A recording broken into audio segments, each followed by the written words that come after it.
April 19th, 2025 marked the 250th anniversary of the battles of Lexington and Concord, a fiery dawn of courage that shattered the myth of British invincibility and lit the fuse of American independence. As many worldwide likely know, the overall event was a defiant stand against the Crown's audacious gun control schemes. But that stand itself was a clash of principles rooted in the internal struggle for self-ownership and liberty, and a battle between large-scale officialdom versus local political communities and a closer approximation to a voluntary world of peaceful interaction.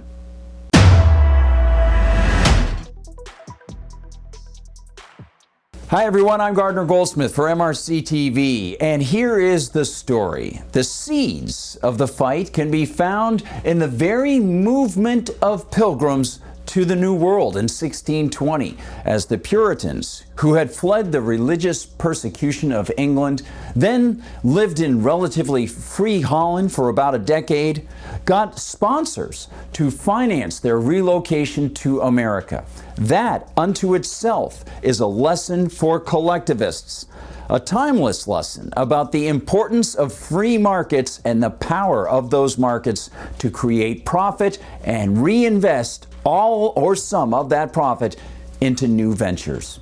And as more American colonies became established and tried to operate under distant British rule, well, the locals encountered an increasingly unworkable and oppressive environment there. As Michael Bolden notes for the 10th Amendment Center, in 1687, nearly 100 years prior to Paul Revere's famous midnight ride, the residents of Ipswich, Massachusetts, presaged the armed defense of rights that was to begin on April 19, 1775. Led by Reverend John Wise, many local Ipswich residents resisted a new tax imposed by Governor Edmund Andros, declaring their refusal to pay due to lack of representation. And this defiance led to their imprisonment and culminated in the 1689 Boston Revolt, when 1,500 militiamen who were local residents marched into Boston and overthrew Andros. The revolt, sparked by tax resistance, marked a significant precursor to the American Revolution, with Ipswich actually claiming on its town seal today the title, quote, "Birthplace of American Independence, 1687." End quote. The Ipswich event underscored the colonists' growing need for self-governance and set a precedent for future revolutionary actions against British authority and the numerous onerous tax and stamp edicts the Crown tried to impose starting in the mid-18th century.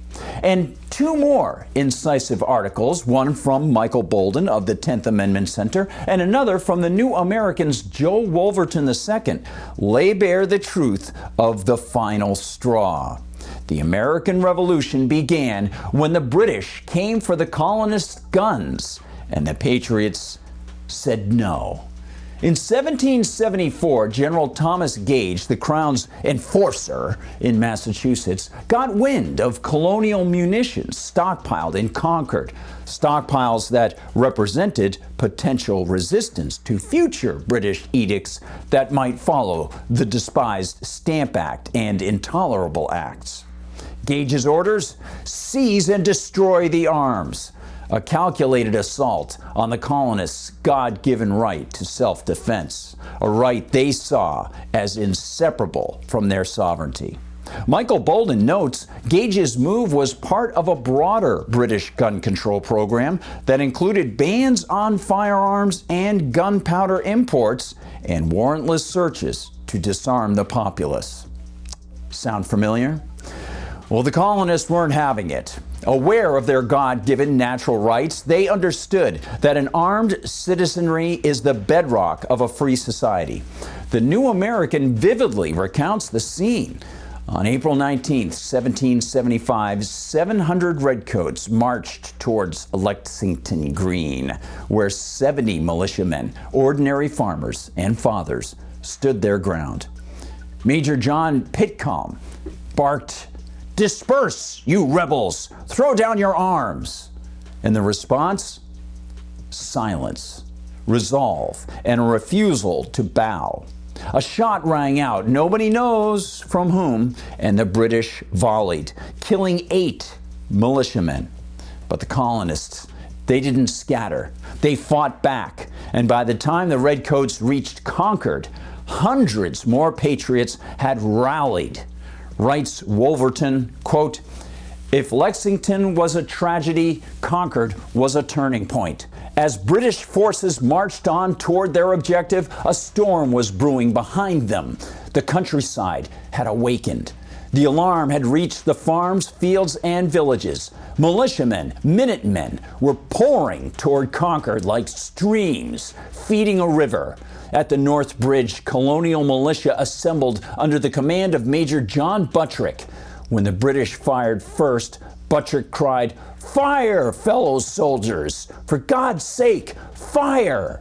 The American volley that followed was not simply a response to a military provocation. It was a declaration, a defiant stand that would reverberate across the globe.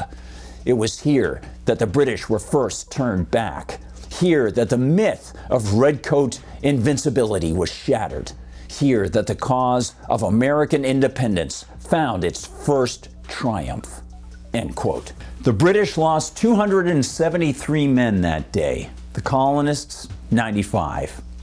The myth of redcoat supremacy was left bleeding in redcoat attire. Michael Bolden underscores that, had the colonists actually lost, the British planned to strip them of all firearms and impose a permanent standing army, precisely the kind of tyranny we encounter to varying degrees in America today, and precisely the kind of tyranny the Second Amendment soon was crafted to prevent. The Patriots' stand was fueled by a principle respected among Westerners since the Magna Carta. Liberty, once surrendered, is rarely reclaimed without blood. For years prior to the shot heard round the world, the colonists tried to work with the ever more oppressive British system. But with impunity and indignancy towards natural law, the central government increased its attacks, leading more Americans to see the only path ahead. Paul Revere and William Dawes likely knew that their rides from Boston would spark a revolution. They knew the violence to come, but they rode nonetheless. In fact, they rode because the defense of liberty requires the willingness to engage in armed self-defense. This wasn't about muskets alone. It was about what those muskets represented. The individual's unalienable right to protect his life, property, and autonomy. The British knew an armed populace was a threat to their centralized power, just as modern statists know the same today. Governments inevitably seek to disarm those they claim to protect. In fact, all political so-called protection is imposed on you and makes you pay for it whether you want to or you don't. Such a mindset at its root dismisses natural rights, and from there, politicians and bureaucrats will add more insults, more regulations and diktats, purportedly for your own good. The colonists saw through this ruse in 1775, and their defiance at Lexington and Concord proved it. The echoes of Lexington and Concord still resonate. The Second Amendment is not a relic. It's a firewall against tyranny, as relevant now as it was 250 years ago. The New American reminds us that the Patriots didn't fight for privilege, but fought for principle, the right to live free.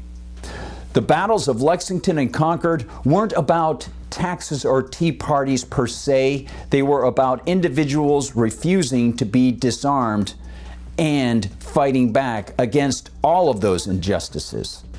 The shot heard around the world wasn't just a musket blast.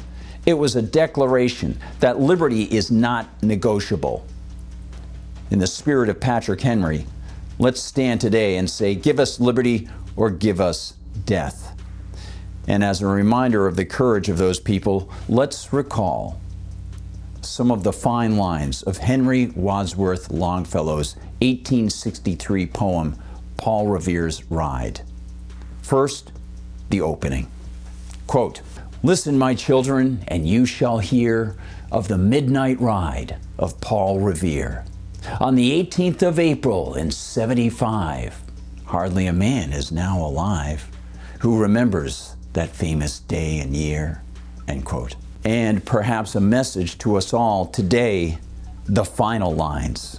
Quote, "So through the night rode Paul Revere, and so through the night went his cry of alarm to every Middlesex village and farm. A cry of defiance and not of fear, a voice in the darkness, a knock at the door, and a word that shall echo forevermore. For borne on the night wind of the past, through all our history to the last, in the hour of darkness and peril and need, the people will awaken and listen to hear the hurrying hoofbeats of that steed and the midnight message of Paul Revere," end quote. And now we and our progeny, we get to write the next lines, and hopefully we'll honor those who sacrificed so much so long ago. Thanks for watching, everyone. Please like and subscribe. Find us at Rumble, where they don't censor us. Share the videos far and wide, especially at this time, to remember those great heroes of the past. Find us on YouTube, of course, where sometimes they do censor us. Double check that you're still subscribed. See us over at Facebook. The Facebook group is always hopping. You can find us on TikTok, on Instagram, and X as well, and of course at MRCTV.org. MRCTV.org. Please consider donating and visiting the store. And if you want to find me on Gab, I'm at Gardner Goldsmith on Gab, and on X, I'm at Gard Goldsmith. Thanks for watching, everyone. For MRC TV, I'm Gardner Goldsmith.